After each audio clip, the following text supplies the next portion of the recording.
he sent me a picture of the bluebird, like looking from the microphone. So like you see the bluebird and he's like, every time you want to vape, look at this picture. He said, make it the background on your freaking phone. Wow. Yeah. That's a good friend right there. That's a good friend. Well, Yeah. He's like, Patty, it's either music or your vape. What's your decision? It's really a simple question. Do you want to do music or do you want to vape? And right.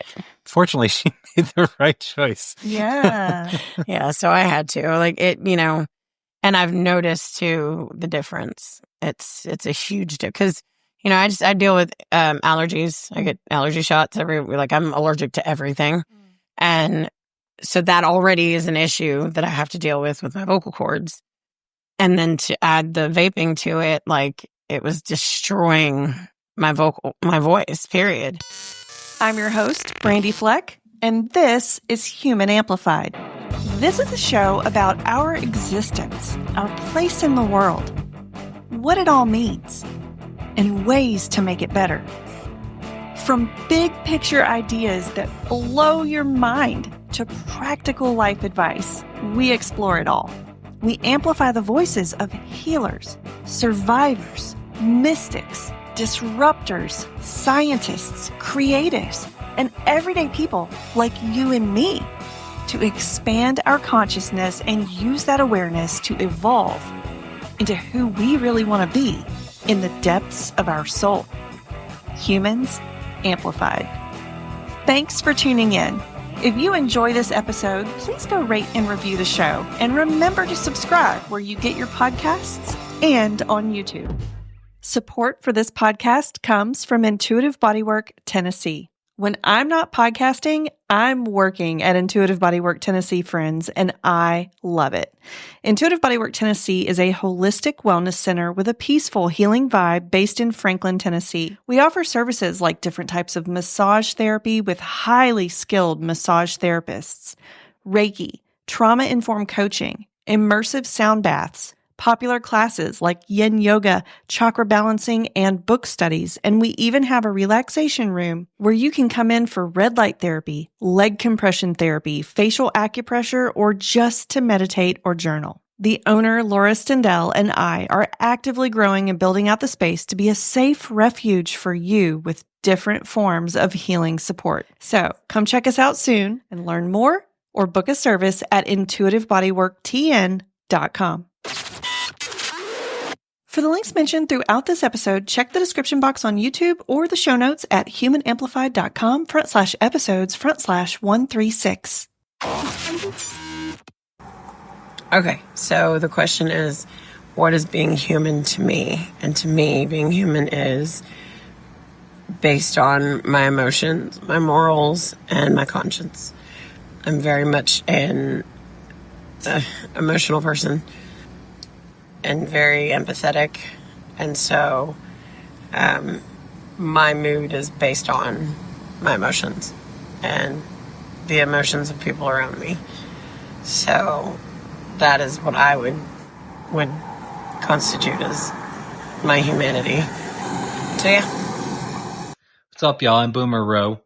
The question is, what does it mean to be human? And man, that's a deep one. I think what makes a human is our conscience. And that's not just the difference between right and wrong, although that has something to do with it. It also plays into our ability to grow and learn, to evolve emotionally, and to become better than we are. My dogs can feel and they can learn better behavior, but whether or not they can become better dogs on the inside, way deep down in there, is a question. So I think to summarize, the difference between humans and animals, and really the defining characteristic of the human, is our conscience and our ability to live moral lives more than just behavioral, but something deeper than that. Everybody, today we are welcoming to the show, and for the first time live in person. Isn't this exciting? But we're welcoming Patty Carasquillo and her friend Boomer Roe. These guys have teamed up to form a band, songwrite together, and they are making waves in Nashville. And they're new on the scene, really. So Patty goes by Pattycakes, and we're going to talk a little bit about that today. So, before we jump in, what else do you want people to know about you? I don't know. I'm a single mom. I've got 2 babies, 2 boys. And I've wanted to do music my entire life. So I finally bit the bullet and I'm doing it. Yes. So, yeah. When did you start? Like, do you mind sharing how old you were when you started? What, recently? Mm-hmm. 41. 41. Yeah. Well, and of course, I mean, you've been doing music your whole life, really. Yes. But when you started chasing the dream? June, I had a country singer basically kind of give me a kick in the butt. And so Billy Lord, he heard me singing and he was like, "What are you doing? Why aren't you on stage? Like, you need to get on stage. You need to get your stuff together and start writing and, do co-writes and see what you can do. And then you need to get on stage." And so, and you did. And yeah, that was June of this past year. So awesome. Pretty much directly, I got to work. So, okay, tell me a little bit about how you guys teamed up. I know we were talking about it before we got on here, but how did this partnership form? So I think I may have seen something you posted and I reached out to you and said, I'm writing poetry, but I don't know how to really put it into a song. We kind of talked about it for a while. We kept saying, we're going to get together. And we didn't. And so we finally did. Yeah, that was probably on me. I, working full time and trying to do the music thing and personal stuff. And well, what ended up happening with me is blessing and a curse, I guess. I ended up having surgery on one of my knees. So I was out of work for 3 months. So I had nothing but time. So I decided to finally, we finally managed to make it happen. And she sent me some of her poetry and, just kind of went from there. Yeah. Fantastic. Never Need You. That's how, I wrote it. I wrote the poem for it during the summertime. I sent it to him and I was like, look, this is what I got. Mm-hmm. And so we went from there. Yeah, it leaned itself really nice. She actually sent me 3 poems and said, see what you can do with these. And, a lot of times poetry doesn't translate great into lyrics. They're two very, they're cousins, but they're not the same. But, I kind of just started, jamming on the guitar with the lyrics and the rhythm of the flow of the lyrics just lend itself very well to a verse, and then it led to a melody. And I didn't, so I taught myself to play guitar in 5 months. And just come a long way in a short time. And I initially, it wasn't so that I could play on stage. It was so that I could, because I couldn't write any music. Like, I couldn't do anything with what I had. And I didn't, I've always been the one that was like, if I'm going to do this, I'm going to do this. I'm going to do it all. I want to do all of it. Like, I don't want to just be like, oh, here, write me a song and then sing it. You know what I mean? Like, I wanted to be involved in it. So I taught myself to play guitar and, I'm not too shabby, but I'm still learning. You've gotten a lot better than you were. That's for sure. Yeah. That's really impressive. And it's inspiring. And guys, just so you know, Never Need You is the single that these two are about to put out. We don't have a date at this exact moment, but it's being produced. It's in the factory. It's in the factory. It should be almost done. Yes. Gotcha. So if you haven't seen them live, then the first place you'll be able to hear this song before it's out and available for streaming and download is here, because at the end of this interview, they're going to play it. It's really exciting. And so you guys wrote that together. Mm-hmm. Tell us a little bit about, I guess, the process of the storytelling and what went into that, but then also the musical storytelling. How did that all marry together? Sure. You want to? Yeah, sure. I mean, once again, poetry and lyrics, they're cousins, but they don't always, translate. And if I could give any advice to poets out there who want to see their poetry become lyrics and turned into music, is you have to have kind of a loose creative grip on those words. Yeah. And that gives credit to Patty, because I'm always afraid when someone brings me poetry and says, "Can we turn this into a song?" I'm like, I don't want to hurt your baby. It's like, handle with care.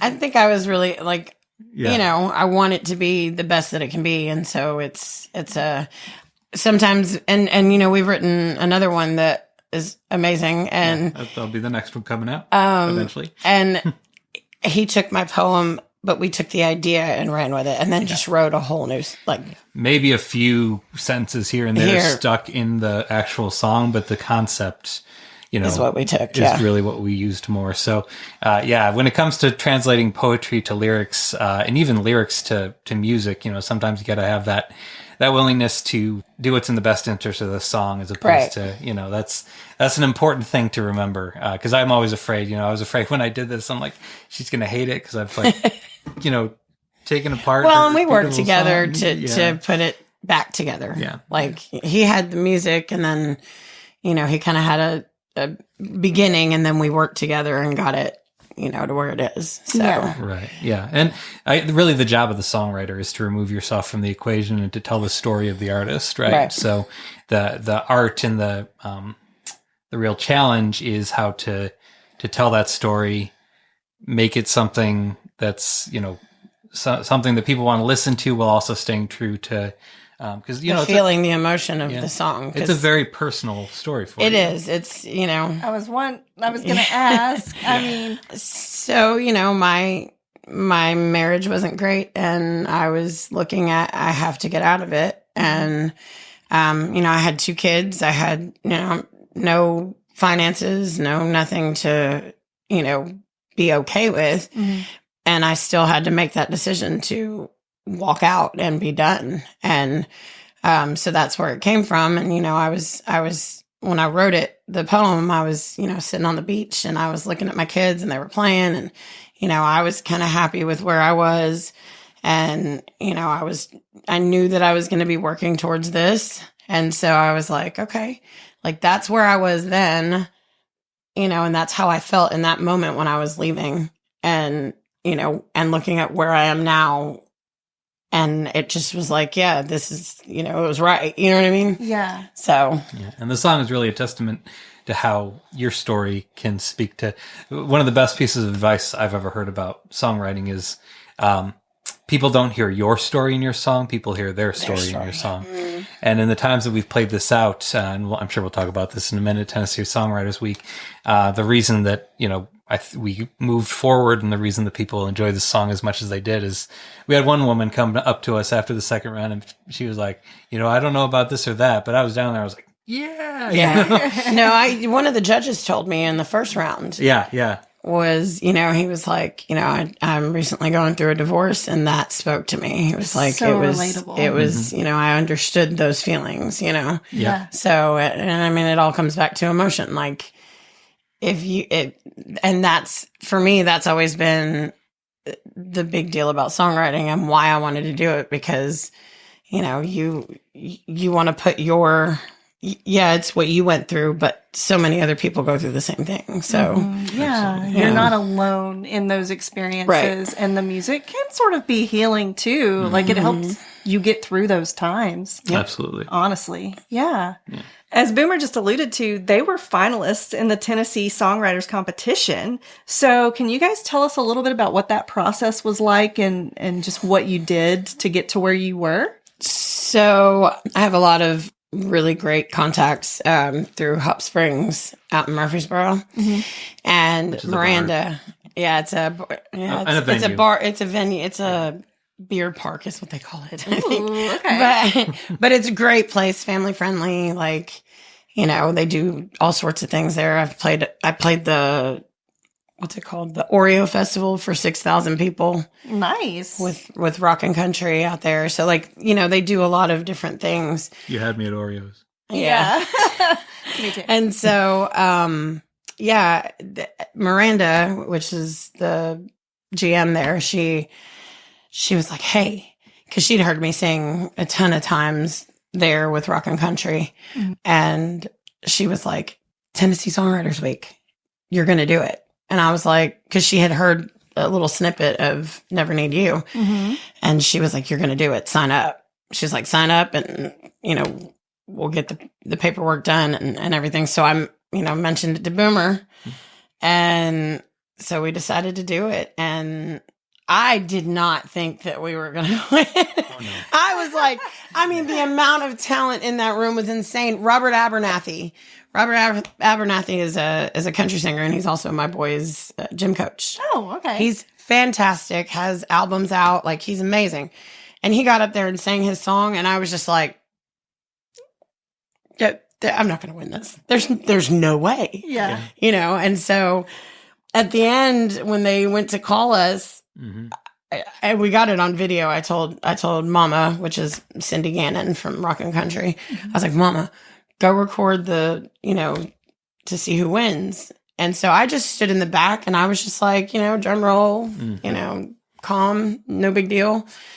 And when they said Pattycakes, I was like, what? Like, it blew I was like, there's no way. Like, serious? Me? So. Yeah, I was pretty shocked as well.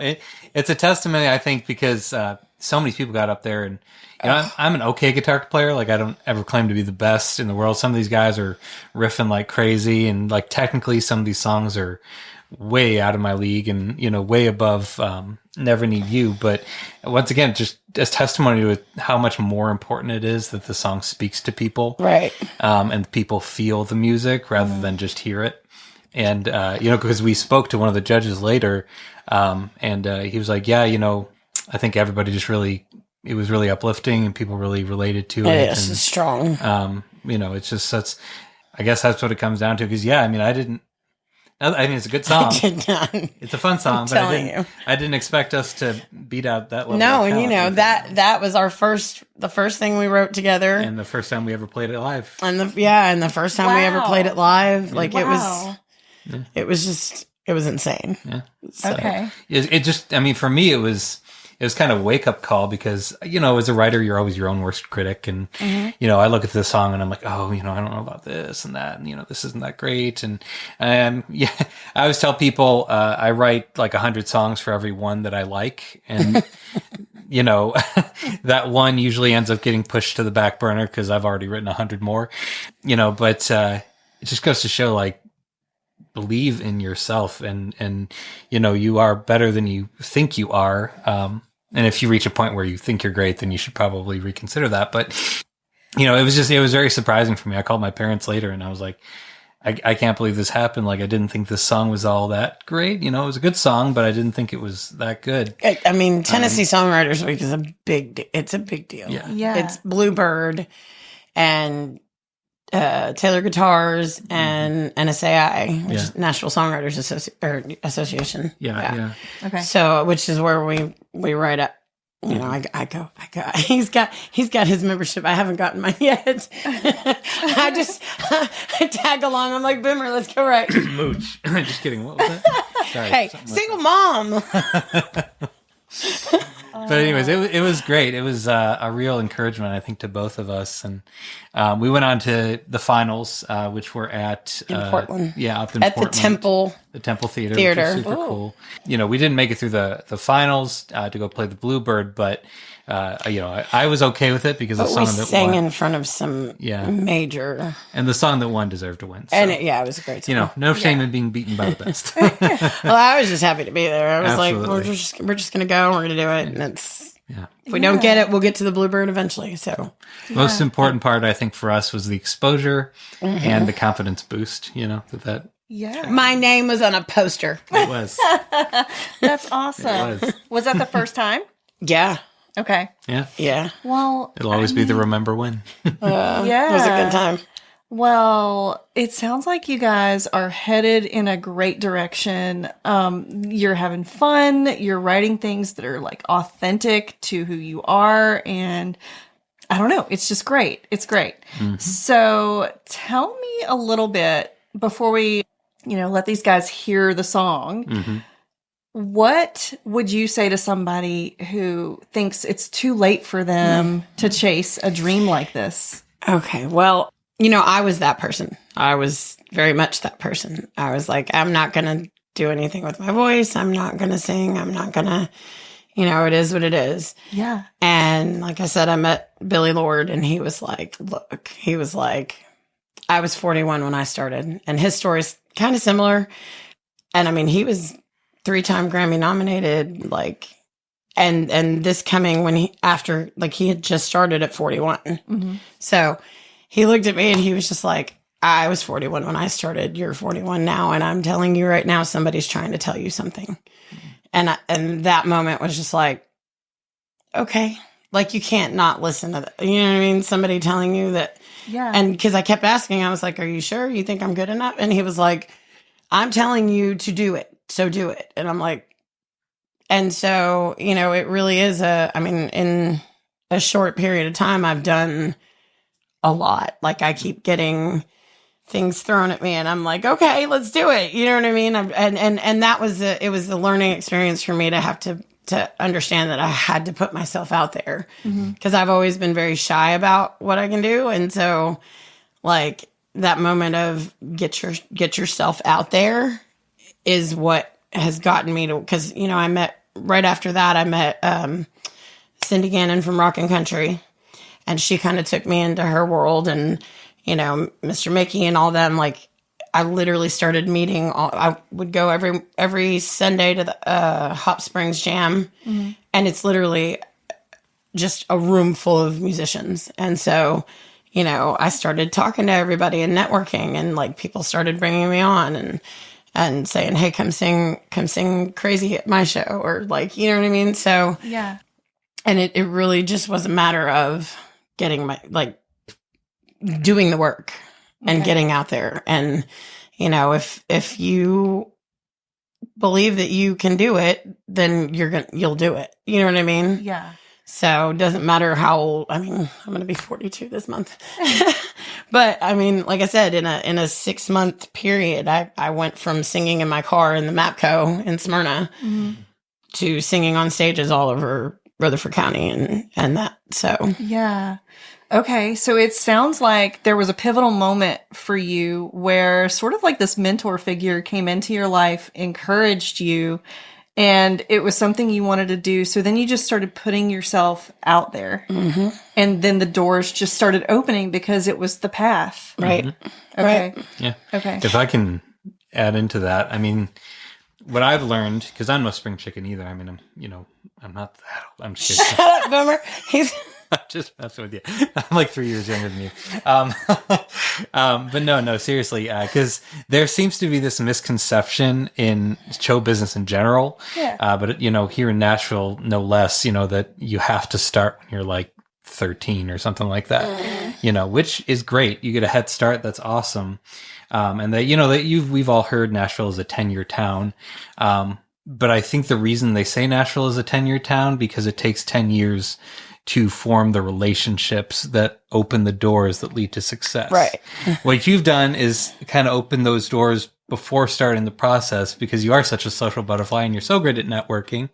And, because of that, you stepped into fertile soil, and things just kind of started happening almost immediately. Well, and it's like the situation from yesterday with Ricky. Like, I've always had contacts, but I also never I never said that I never said, look, I'm a singer. I wanted, can we work together? I want to do something. I need to learn. Like, I never said it before. And after that whole conversation with Billy, I was like, okay. So the first time that I talked to Cindy, I told her, she said, are you a singer? And I said, yes, ma'am. And that was the first time that I had ever really said, like, I'm a singer. Like, that's what I do, you know?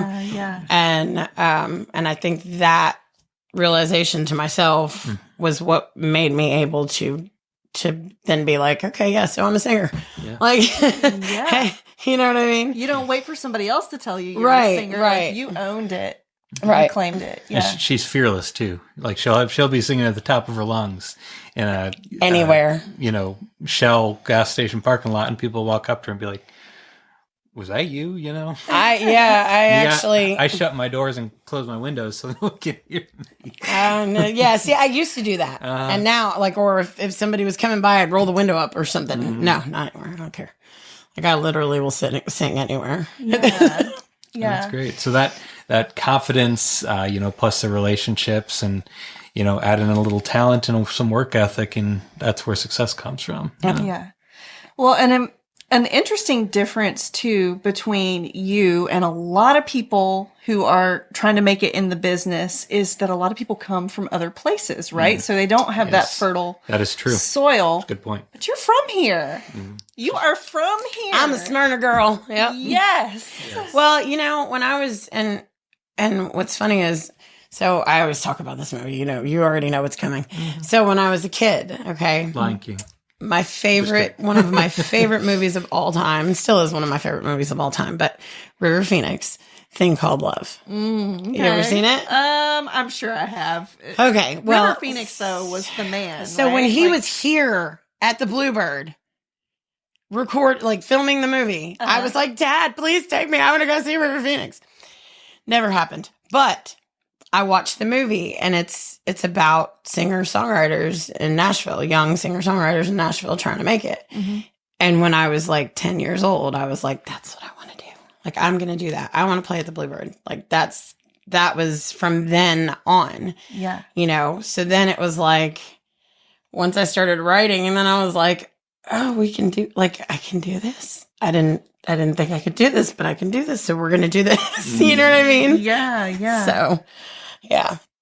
So, yeah, I mean, I obviously she's made great strides in a very short period of time. I'm just kind of along for the ride. riding the coattails, as they say, Yeah. Yeah. Well, and it sounds like you have a really supportive support system too. Most definitely. I was going to say, was there any moment where other people's doubt crept in for you, or was it not now? Okay.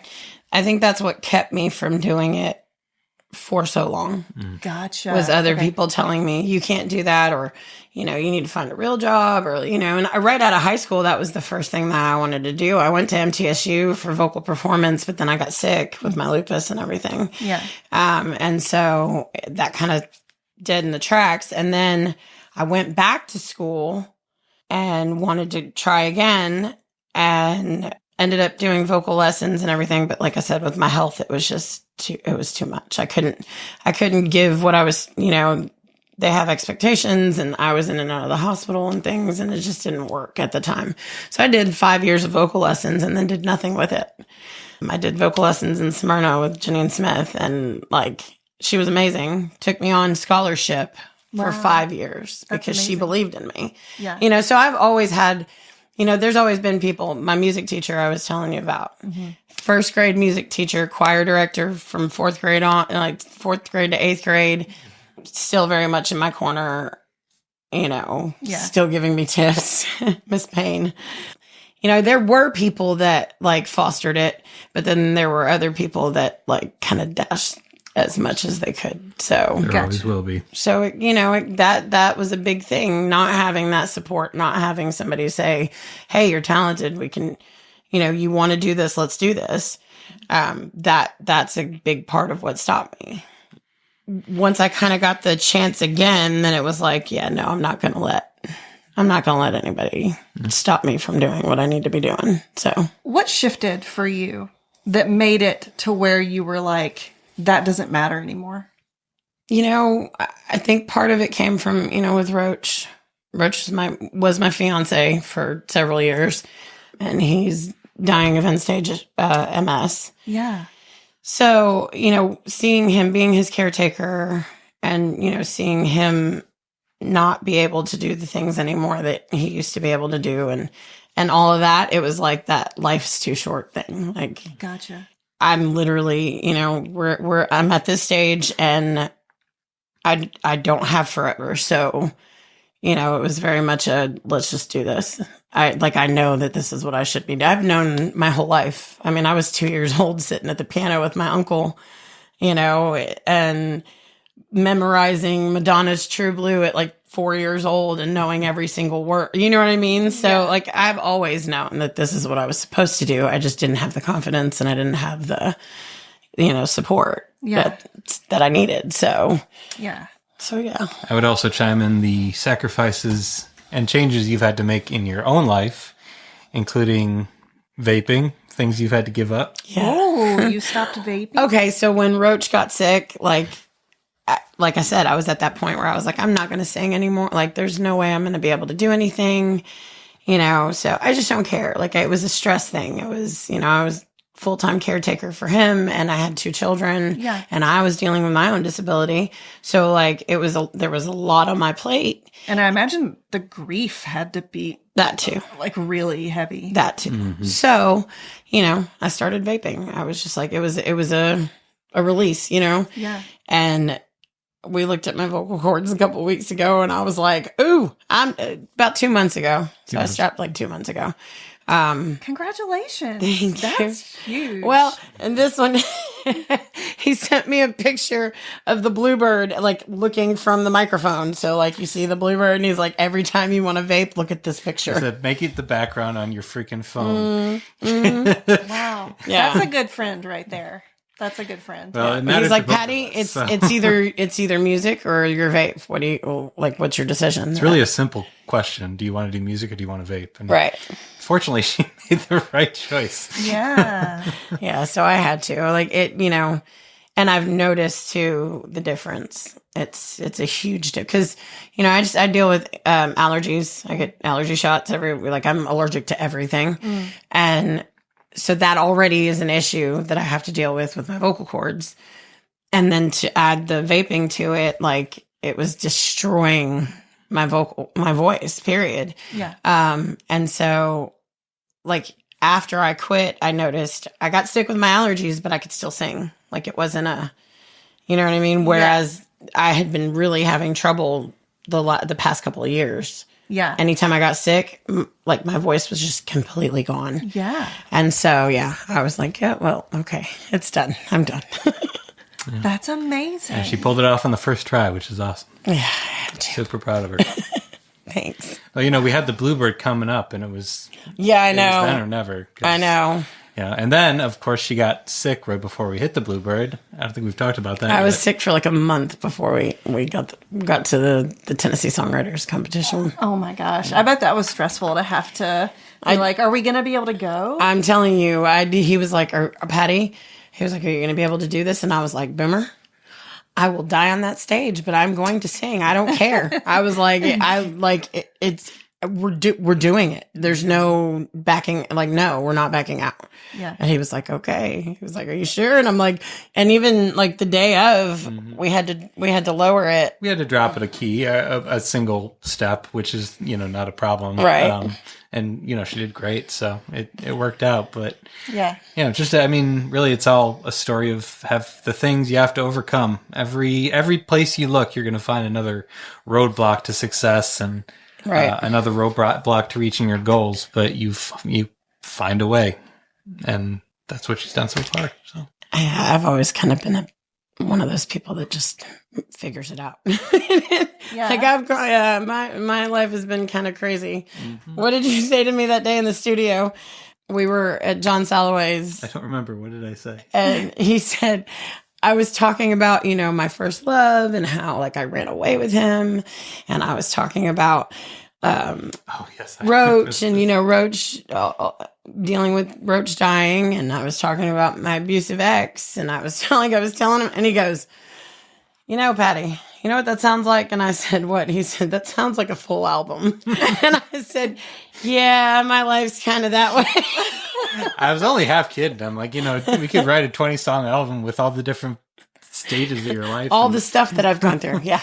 Yeah, for sure. But like I've always been one of those people that like, even with all the stuff that I've gone through, I'm going through all of it.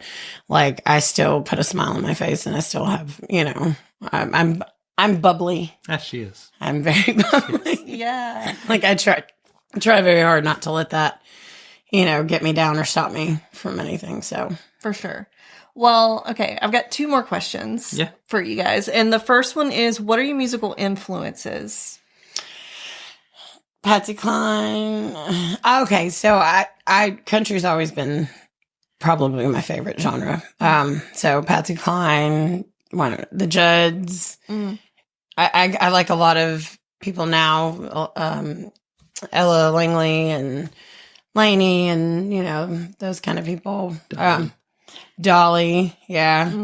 I was very much a boy bander. You know that. Yeah. You know that from experience. We've known each other since high school, by the way. So I was the kid that brought my folder. Remember my binder? Do you remember that? I don't remember. Okay. I had it this was like massive binder of the Backstreet, like it was all Backstreet Boys posters because I used to carry it around with me just in case. They were like posters that I had on my wall, but I was like, if my house burns down, I still have my posters. That's amazing. I was that kid. The first thing she would grab if the house was on fire. My boy band folder. Yes. Yes, very much so. Those were the days. But like I grew up listening to a lot of 70s singer-songwriters. My dad, my mom loved like Jim Croce and like Gordon Lightfoot, and my dad liked a lot of like doo-wop kind of stuff. My dad has a hell of a falsetto. Nice. So like, and my brother Michael, he's a musician as well. He would listen to like, a lot of 80s rock, a lot of like, like he'd listen to rap. So I had, and I was kind of the pop one, and pop and country were my two major go-tos. I've been listening to music. I've been around music my entire life. Yeah. Like a very eclectic. Yeah. Like for sure. I have the weirdest, and I have a friend that told me one time he's a DJ, and he was like, you know the most obscure country artist. Like he's like it's the weirdest thing. He's like I've never heard. Like I asked him about Paul Brandt and certain people from the 90s that like nobody really remembers. We're doing a cover right now. What's the artist's name? MC Potts. MC Potts she came out in 96, or I don't know if she came out in 96, but the album came out in 96. And Put Me Out of My Misery was one of those songs that like I would listen to on repeat and like just sit in my room and sing it over and over and over. And so I told Boomer, I was like, well, if we're talking about covers, like I would really like to do Put Me Out of My Misery. Dean Dillon wrote it, which he's a massive country songwriter. Like a celebrated country songwriter. And so, yeah, that's one of the ones that we're working on that one, popping it up on Spotify in the next short time, sometime. I don't know when. Soon. Yeah. Well, and when those are all available, they will be linked in the show notes. So y'all know what to do. Make sure you go get those links. Check out all of their cool stuff. Pattycakes, Boomer Roe. What have we not covered that is important to share? Boomer, we've talked about, when I need a full band, Boomer's going to be a part of that, whether it's drums or guitar. We haven't something. And also I sing pretty regularly with Alex Pierce. Okay. So Alex and I have a show on the 24th at Seasons 2. And so like we've been booking shows left and right. It's like an acoustic thing. Gotcha. So I've been working with him as far as like doing acoustic shows. And then when we need a full band, it's going to be Boomer and Alex switching kind of like, cause they both play drums and they both play guitar. So like however we do that. But yeah, I would say, when you come to Nashville as a songwriter or whatever, because I do the artist thing too, but the kind of the mindset, I think in a lot of people's heads and in mine, when I first came here was I want to get into the best rooms with the best writers, write for the big names, write for Luke Combs or Morgan and Wallen or whoever. But I'm discovering the most exciting and fun, adventurous way is to start from the ground up, find someone, who's got all the talent and the potential and do everything you can to help them grow. So, obviously, Patty is new on the scene. And I think we would both love it if you join us on this journey because, definitely. Sky's the limit here. Obviously, we've come a long way in a very short time. So, of course, follow Luke, follow Morgan. They're great. But if you really want to be part of the adventure, give us a like and a follow, and we'll keep you posted the whole way. Yeah. Well, and on that note, no pun intended. Yes. Where can people find you, follow your work, all of those things? I have an Instagram. It's Pattycakes Music. I'm working on my Facebook. I think I figured out how to change it to just make it Pattycakes. Cool. And then, yeah, I think that's all we got so far. You have a TikTok as well. But I do have a TikTok. We're all kind of in the process of making these things as before her first release. So again, it's a project. It's an adventure. So check us out. I think Instagram is our primary. Yeah, that's probably the best one right now. But we'll be all over the interwebs soon. We're working on it. I did work up a YouTube Great today. Awesome. So sweet, awesome. So we're getting all the links going. Yeah, right on. All right, guys. Well, let's jump in to the song. And thank you guys so much for coming on the show. Thanks for having us. It's been awesome. It's an honor. It's been a pleasure. Thank you so guys much. for listening. Yeah. Most definitely. Thank you guys. Ladies and gentlemen, Pattycakes. 2, 3. 2 babies on my hips, no money in my pockets. How will I make ends meet? It's life or death. I struggled for the longest. Now it's him or me. So here's what I need. I need to take a look around this old life. Walk out the door to something new. I need to burn the bridge and never look back. Find what I need is the truth. I will never need you.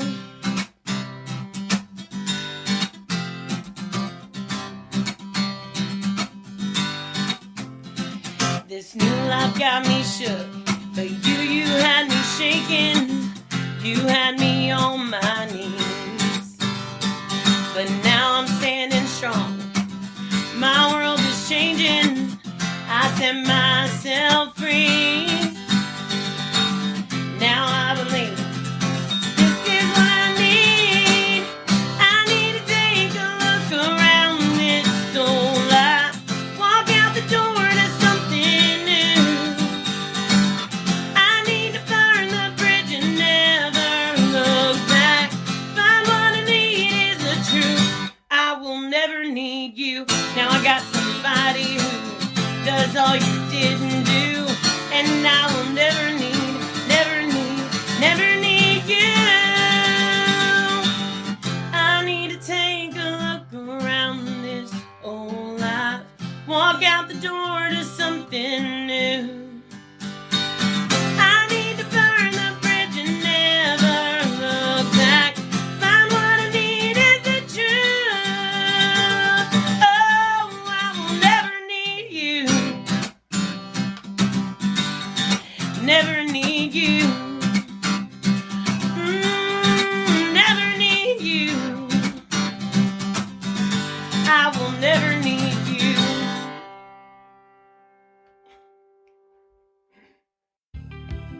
Thanks for tuning in. Check out more of our episodes here and at humanamplified.com. Remember to subscribe.